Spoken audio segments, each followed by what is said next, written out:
Hello friends, अस्सलाम वालेकुम and welcome to reality stories. दोस्तों, इंडोनेशिया में एक गांव है। इसका नाम किसोंत्रॉल है। ये गांव इंडोनेशिया के सूबे वेस्ट जावा में मौजूद है। ये कहानी इसी गांव की है। एक ऐसी कहानी जिसने इंडोनेशिया के हर कोने में खौफ फैला दिया था। इस कहानी को जानने के लिए हमें 2024 में जाना पड़ेगा। ये तारीख थी 3 मई 2024 की। दोपहर का वक्त हो रहा था जब इस गांव के लोगों ने एक आदमी को देखा। इस आदमी का नाम तरसुम बिन दासपिन था। तरसुम इसी गांव में अपनी बीवी बच्चों के साथ रहता था। ये 51 साल का था। वैसे तो तरसुम को इस गांव में सब जानते थे, ये लोगों को अक्सर नजर आता था, लेकिन आज कुछ अलग था। दोस्तों, आज तरसुम के हाथ में एक चाकू और एक बैग नजर आ रहा था। इस बैग से खून निकल रहा था। ऐसा लग रहा था जैसे इसके अंदर गोश्त रखा हुआ हो। लेकिन एक बात ने गांव वालों को चौंका कर रख दिया। दोस्तों, तरसुम ऊंची ऊंची आवाज में कह रहा था कि ये मेरी बीवी का गोश्त है, किसने ये गोश्त खरीदना है। तरसुम गांव के मुख्तलिफ घरों में जाकर दरवाजा नॉक करता और यही बात ऊंची ऊंची आवाज में कहना शुरू हो जाता।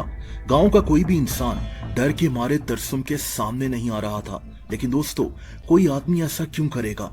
ये आदमी कौन था और इसने ये भयानक काम क्यों किया? दोस्तों, तरसुम इसी गांव में पला बढ़ा था। इसका काम भेड़ बकरियां पालना था और इनको बेचकर ही अपना घर चलाता था। लेकिन तरसुम के हालात इतने अच्छे नहीं थे। इसको अक्सर पैसों की तंगी हो जाती और तभी आसपास के खेतों में जाकर मेहनत मजदूरी कर लिया करता था। कभी कभार तो इसको पैसों की इतनी जरूरत हो जाती कि ये घर से ऐसे ही कोई काम ढूंढने निकल पड़ता था। तरसुम मेहनत करने से कभी नहीं भागता था।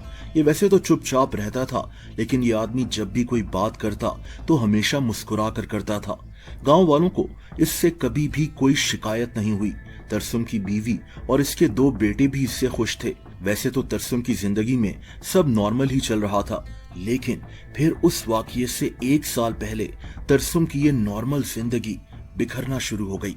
दोस्तों, इंडोनेशिया में खाने पीने की चीजें महंगी होना शुरू हो गईं। आटा, तेल, चीनी, फल, सब्जियां वगैरह।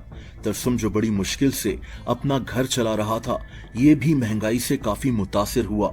लेकिन असल मसला ये था कि इसकी भेड़ बकरियां अभी छोटी थीं। ये इनको अभी बेच नहीं सकता था। इसको कोई फायदा ही नहीं होना था। तरसुम ने अब यहाँ वहां नौकरियां ढूंढना शुरू कर दी, लेकिन इसका गुजर बसर बहुत मुश्किल से हो रहा था। दोस्तों, हालात इतने खराब हो गए कि तरसुम अपने पड़ोसियों से उधार मांगना शुरू हो गया। ये अक्सर खाने पीने की चीजें अपने पड़ोसियों से ले लिया करता था। लेकिन आखिर कब तक? तरसुम की जिंदगी अब बहुत मुश्किल से गुजर रही थी और तभी तरसुम ने कर्जा लेने का फैसला कर लिया। दोस्तों, ये कर्जा इसने किसी बैंक से नहीं लिया था, बल्कि कुछ ऐसे लोगों से लिया था जो फौरन कर्जा दे दिया करते थे, लेकिन बदले में अच्छा खासा सूद भी लेते थे। तरसुम इतना परेशान था कि इसको कुछ और समझ में नहीं आ रहा था। ये इन लोगों से कर्जा लेता गया और अपने घर का खर्चा चलाता गया। इसका प्लान ये था कि इतनी देर तक इसके जानवर भी बड़े हो जाएंगे और ये उनको बेचकर ये कर्जा उतार देगा। लेकिन दोस्तों, ऐसा नहीं हुआ। इसकी भेड़ बकरियां बड़ी हो गईं, लेकिन उस वक्त हर किसी के हालात खराब थे। इसके गांव और आसपास के इलाकों में लोगों के पास इतने पैसे ही नहीं थे कि वो तरसुम से भेड़ बकरियां खरीद कर उनका गोश्त खा सकते। तरसुम अब बहुत परेशान था। इसके पास फिर से कर्जा लेने के अलावा और कोई चारा नहीं था। दोस्तों, ये आदमी मुख्तलिफ जगहों से कर्जा लेता था और 1 साल तक इस पर करोड़ों रुपया का कर्जा चढ़ चुका था।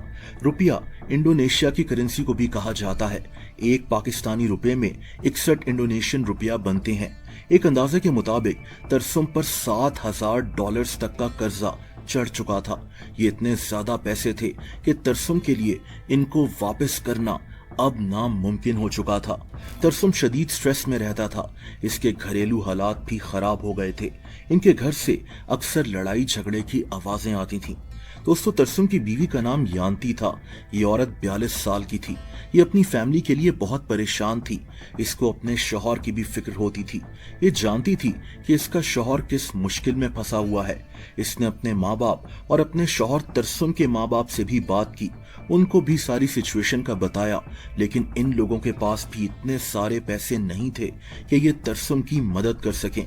और दोस्तों फिर वो दिन करीब आने लगे जब तरसुम को अपने कर्जे की रकम वापस करनी थी। हुआ ये कि एक दिन इस गांव में एक गाड़ी आकर रुकी। इस गाड़ी से 3 से 4 लोग बाहर निकले।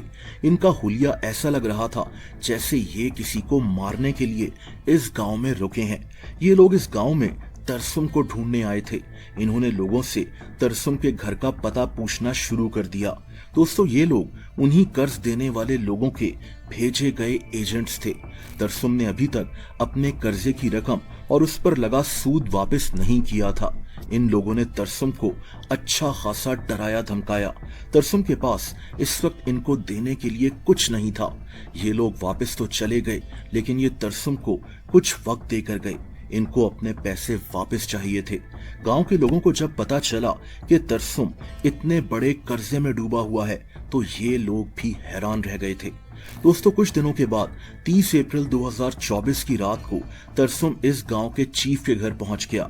इस आदमी का नाम योयो था। इतनी रात को ये तरसुम को देखकर हैरान रह गया। इसने तरसुम को घर के अंदर बुलाया और फिर जो बात तरसुम ने इससे कही वो बात शॉकिंग थी। तरसुम ने कहा कि मेरे बाद मेरे बच्चों का ख्याल रखना। ये आदमी काफी परेशान हो गया कि तरसुम क्या करने जा रहा है, लेकिन उस वक्त इसको लगा कि शायद तरसुम स्ट्रेस में ऐसी बात कह रहा है।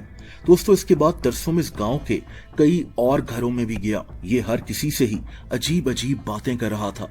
लोगों को शक था कि इसकी मेंटल हेल्थ ठीक नहीं है, लेकिन ये लोग ये नहीं जानते थे कि अब आगे क्या होने वाला है। कुछ दिन के बाद 3 मई 2024 के दिन लोगों ने तरसुम को वही बैग उठाते हुए गांव में घूमते हुए देखा था। इस आदमी ने वो किया जो किसी के वहमो गुमान में नहीं था। इसने अपनी बीवी को छुरी के वार से कत्ल कर दिया, फिर इसकी बॉडी के पीसेस किए और अब ये अपनी ही बीवी के मीट को गांव में बेच रहा था। गांव के एक आदमी ने फौरन पुलिस को कॉल कर दी। पुलिस वहां पहुंची तो ये आदमी चीखना चिल्लाना शुरू हो गया। इसने पुलिस पर भी हमला किया और बड़ी मुश्किल से इस आदमी को काबू किया गया। इसके हाथ में छुरी थी, ये किसी को भी जख्मी कर सकता था। पुलिस और इस गांव के लोग सकते में थे कि इस आदमी ने अपनी ही बीवी को मार दिया है और अब वही मीट लोगों को बेच रहा है। ये डिटेल्स इतनी हौलनाक हैं कि मैं यहाँ एक्सप्लेन भी नहीं कर सकता। 2 दिन के बाद ये आदमी खुद मान गया कि इसी ने अपनी बीवी को कत्ल कर कर उसकी बॉडी के पीसेस किए हैं। ये आदमी कभी नॉर्मल तरह से बात करता और कभी चीखना शुरू हो जाता और कभी रोना शुरू हो जाता था। इस आदमी की साइकियाट्रिक वैल्यूएशन भी हुई और इसको 14 दिनों के लिए एक साइकियाट्रिक वार्ड में भेज दिया गया। अदालत में ये बात साबित हो गई कि ये आदमी दिमागी तौर पर ठीक नहीं है और तभी इसको जेल भेजने के बजाय एक मेंटल हॉस्पिटल भेज दिया गया, जहां इसका इलाज होना शुरू हो गया। दोस्तों ये भी फैसला किया गया था कि इसके इलाज के बाद इसको जेल के बजाय वापस इसके गांव भेज दिया जाएगा, लेकिन इसके गांव के लोग ये खबर सुनकर बहुत परेशान हो गए। ये नहीं चाहते थे कि तरसुम अब कभी भी इनके साथ रहे। ये आदमी आज कहाँ है कोई नहीं जानता, लेकिन ये कहानी, ये वाकया ऐसा था जिसने इंडोनेशिया में लोगों को शॉक में डाल दिया था।